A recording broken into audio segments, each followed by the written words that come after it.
The sun, it's the source of all life, and it could mean the end of life as we know it. NASA did a study, and its findings are now out. We're not talking about global warming, a brand new government study on the very real destructive threat of solar storms. Check it out, the surface of the sun, a roiling mass of plasma and charged high-energy particles. As we move to the launch pad, we can show exactly what we mean, escaping the surface of the sun and traveling through space to areas down here on Earth. Now, this giant fireball, if that ball hit the Earth and its magnetic shield, it would be devastating. I want to show you New York City at night. Times Square, drove through here at 8 o'clock last night. Streets are empty, but the electric power grid would be wiped out by the current. Lights and computers, transportation, hospitals, all would go down. The study warns it would be a disaster, far worse than anything we have seen before. The menace of these sunstorms poses a bigger threat to more high-tech and advanced countries like the U.S. Everything from our sewage systems to our Wall Street banks operate with our power grid. And a game-changing solar storm that could hit at any time. So how worried should we be? Sounds like we should be. Michio Kaku is an astrophysicist and author of The Physics of the Impossible. Sir, good morning to you. Welcome back here. Glad to be on your show. Now, what I'm reading here scares me to death. Should I be that way? That's right. We're talking about a potential Katrina from outer space.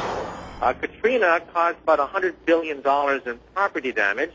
And unless we begin to make efforts now to reinforce our satellites and power grid, we could have something maybe 10 times bigger than Katrina, because we're talking about the loss of all electricity and all satellite activity. We'd be thrown 100 years back into the past. Michio, has this happened before? In 1859, we had a humongous storm that wiped out telegraph poles, and we tried to then estimate what kind of power could do that. And we now realize that we are very young in the space age. If something like the 1859 storm hit again, it would literally paralyze all the United States, not just for a day or an hour, but for months to years. Transformers would short circuit and burn out. Satellites would be fried to a crisp. And the sun, however, has these storms every 11 years. Every 11 years, the magnetic field flips. But in 2012, we do expect perhaps another big one. Well, we have never before in our history, in human history for that matter, relied so much on technology as we do today. And that's part of what they found in the study, because we rely so much on our ability to communicate through our computers that they would all go down, which would handicap not just New York, but really the eastern half of the United States. That's what the study finds, which would be far worse than the blackout of New York from 4 years ago, Michio. That's right. Those blackouts only last for a few hours to a day.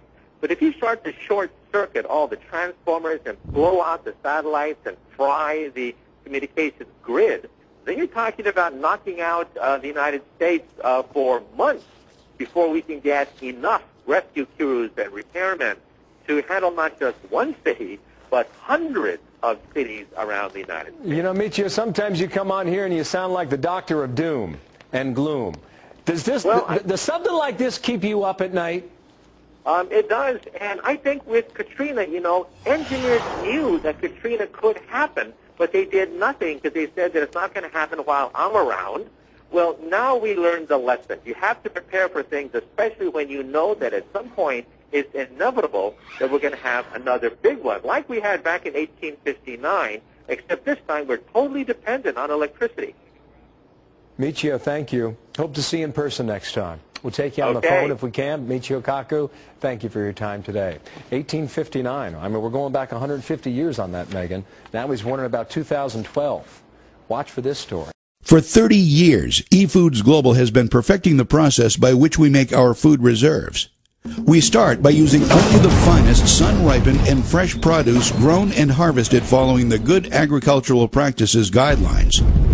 Not only are our ingredients GAP certified, but we carefully test them for chemical and microbial contaminants like Salmonella and E. coli before the approved ingredients are blended into our exclusive recipes following strict quality control standards established and audited by the U.S. Department of Agriculture. These ingredients contain no trans fats, no hydrogenated oils, and no MSG.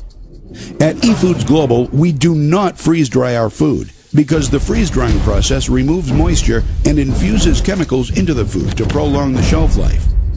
All of our ingredients are dehydrated only using low heat, and no chemical preservatives are ever added. Our dehydration process naturally preserves the food so that upwards of 92% of the nutritional value remains intact.